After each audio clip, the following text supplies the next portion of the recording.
আলিফের সঙ্গে 11 সূরাতে 22 হরফ মুরাক্কাব হয়।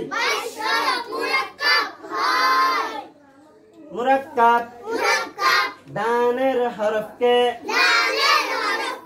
বামের হরফের সঙ্গে মিলাইয়া লেখাকে বলে মুরাক্কাব। মুরাক্কাব করিবার সময় হরফের শুধু ডান মাথাটুকু থাকে, এক দাঁত দিয়া 5 হরফ। বা আলিফ নুন আলিফ ইয়া আলিফ তা আলিফ সা আলিফ হায়ের মাথা দিয়া 3 হরফ। হা আলিফ খ আলিফ জিম আলিফ। মাশাআল্লাহ, আপনারা সবাই পাস।